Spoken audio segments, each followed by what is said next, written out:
Hi, everyone. Dr. Frankie Bashan here. Hope everyone's having a great day, night, wherever you are in the world. I'm happy to be here with you all. I want to remind you to definitely visit. We love Venus. That's true, but that's not the URL. Welcome to Venus.com. It's free right now. Get on there and send questions in. I love your questions. And we've got so many to go over today. So let's just jump in. The first one comes through from Andrea. How can I talk to my girlfriend about some of the things she does in bed that I don't like? I've tried to talk about it casually, but she's still doing the things I don't like.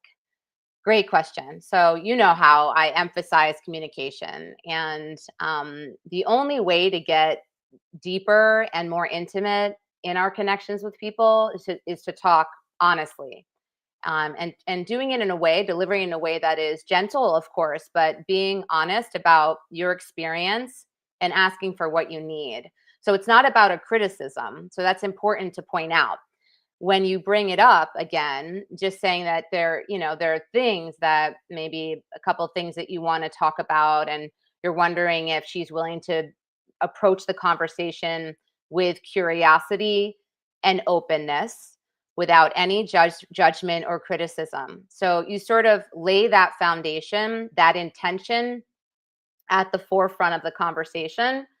So it's not about anything that it's not about criticism. A lot of times when we feel like we've done something wrong or we're not doing a good enough job, it can feel really kind of embarrassing or maybe shameful, and we're being criticized. So I think if you set that intention right at the forefront, it's really going to be helpful. But don't avoid the conversation. Just like you can say, I really love you, I care for you, and I want to deepen intimacy with you. And the only way to do that is through honest, deep conversations. So are you willing to do this with me? Can we do this together? Can we be vulnerable together? Can we stay curious without any judgment? So Andrea, I hope this helps. Let us know. I want to hear.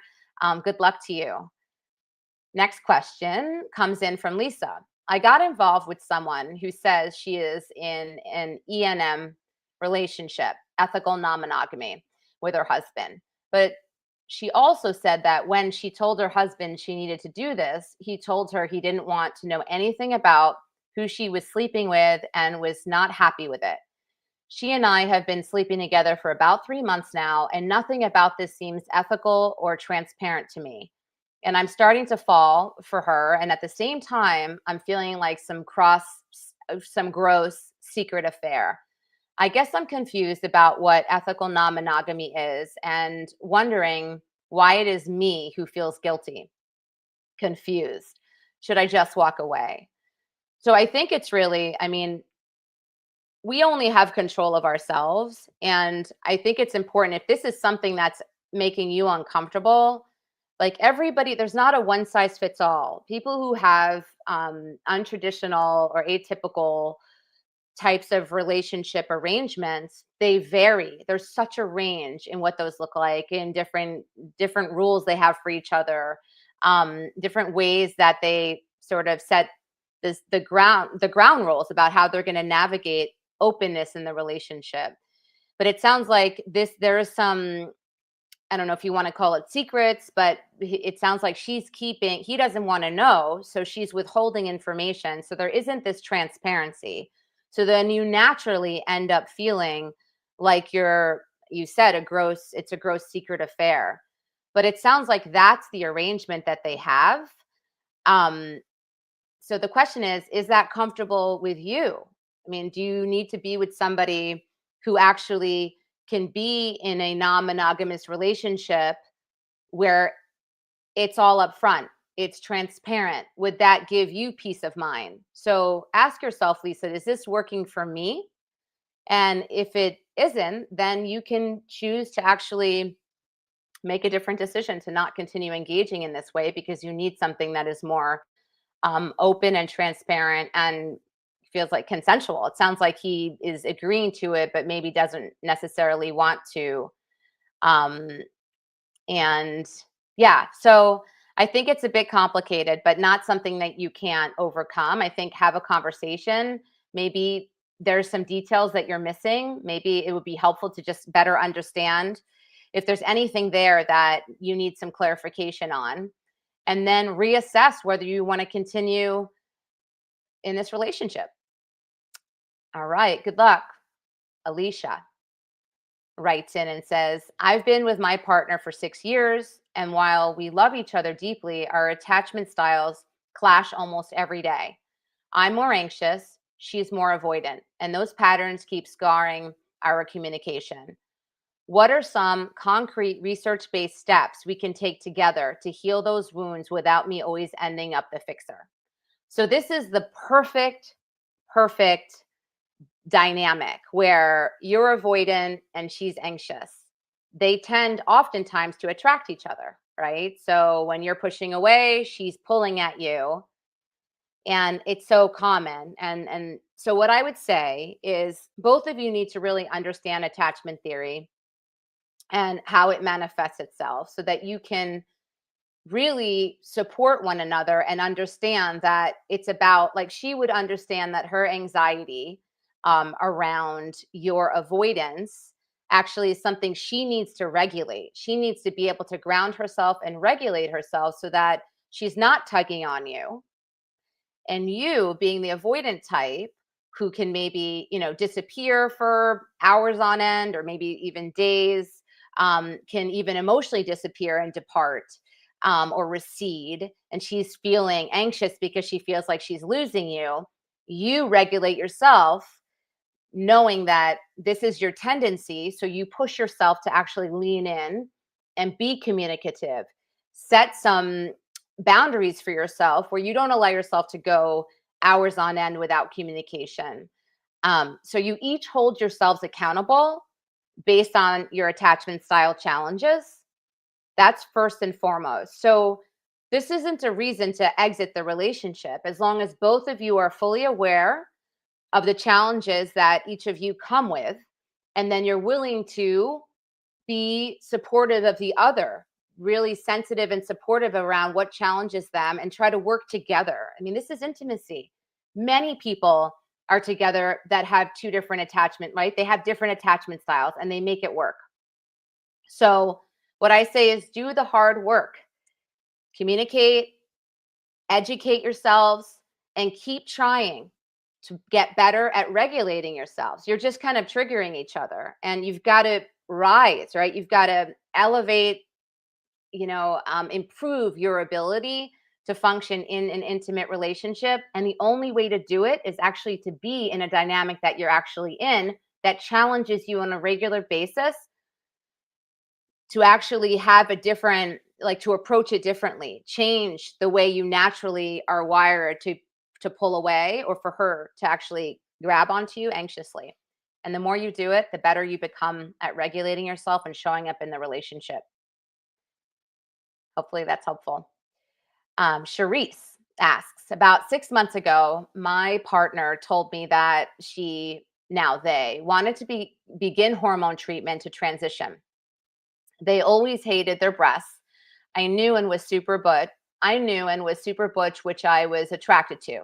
But now with the hormone treatments, I feel like they are changing in ways I am finding difficult to handle. I almost feel like the woman who again identified as butch I fell in love with is becoming more masculine in ways I don't like in men, more aggressive and angry and macho, not in the way I like. I still love them and want to be supportive, but I'm losing my attraction. How do I talk to them without making them feel bad? So, Charisse, this is tough, but I am a strong proponent of just radical honesty in a way that is gentle and kind. So you would preface the conversation, right? You've got to talk about it, because it's true for you that you're losing attraction. You can't control that, right? Like, your partner is changing the way that they are, presenting themselves through hormone treatment, which is going to change. Of course, there's going to be a reaction. There's going to be an impact to you, and you are half of the equation in the relationship. So it's important to address what's coming up for you. And it may be something that she can't, your partner, they, pronoun they can't necessarily control. And you both may decide that you want to continue, like, see if it's something you can work with. And maybe ultimately you won't be able to have that attraction for them. But you want to, at least, you've got to be having this conversation so that they know they're not totally blind to it. They understand that they're feeling it, right? We feel each other. So they know that there's something up. So you want to just name it and see together if there's a way that you can overcome it, and increase attraction, get back to a place where you feel there's an attraction. Because when there's this pink elephant in the room that you can't talk about, it's a barrier. It makes it so that, of course, you're not going to feel attracted also, aside from the fact that they're changing, in ways that you don't find attractive. It sounds like becoming more masculine. So talk about it. And again, no judgment, no criticism. It's just expressing your experience and being curious together about what to do now. What do we do? Here's what we're both dealing with. Good luck. Devin wants to know, I'm thinking about bringing up polyamory with my partner, but I worry about jealousy, guilt, or rocking our sense of safety. In your experience, what emotional foundations have to be in place before you even raise the idea? And how do you have that conversation without it feeling like a threat? This is a really great question, Devin. So first, there needs to be trust in the relationship. There needs to be good communication. And I think those are the two most important things. And I think if you definitely, I'm guessing, I don't know how long you've been together, but I get the idea that you don't want to rock the boat, and you don't want it, you don't want to impact it negatively. But here you have this desire, about exploring polyamory. I think if there's trust and commitment to the relationship and communication as a foundation, I think that you can together overcome anything, really. So how do you have the conversation without it feeling like a threat? I think you have to preface it by saying, this is going to be a hard, this is a hard topic to bring up. It's something that's really important to me. And it's not, I want you to hear that it's not a threat. This is not a threat to our relationship. It's a curiosity, and it's something that is, it's going to feel potentially challenging, but I'm committed to you. I'm here for it. I'm hoping that you are too. And just set similar to what I said earlier, just set the intention that this isn't something that's going to compromise the relationship. At least that's not the intention. And I think that you'll at the outset set it up in a way that actually can be really productive and not compromising or threatening. Next question is, Elle asks, my wife and I are in a sexual rut. We have sex once or twice a month, and it is always the same. I touch her and she has an orgasm, and then she does the same and we go to sleep. How can I tell her how unhappy this makes me? Signed, unhappy and unfulfilled in bed. So Elle, it's so common in long-term relationships to ebb and flow in terms of desire and libido and, amount of sex that we're having in our relationship. And it also can get very mundane and routine. Over time, we kind of just do what's tried and true with our busy lives. So if it's just, this is how we can orgasm, this is the easiest way to do it, we sometimes fall into that routine.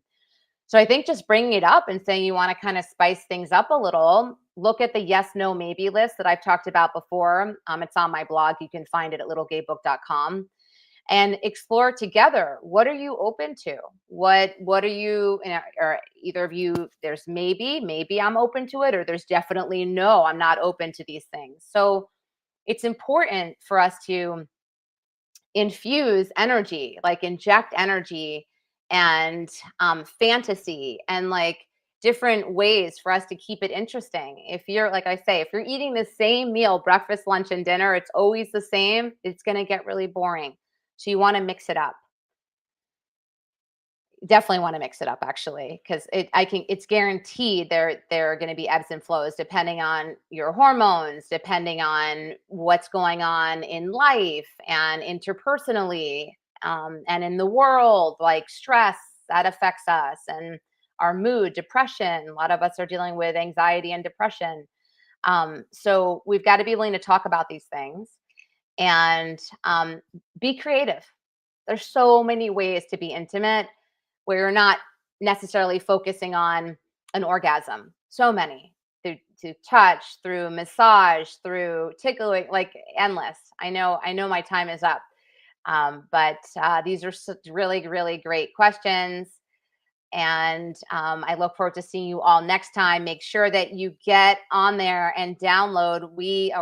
Sign up, go to welcome-to-venus.com, download the app, submit your questions. I can't wait to get them all next week. And thank you for all being here and being part of this amazing community. Thanks for the opportunity. Take real good care, everybody.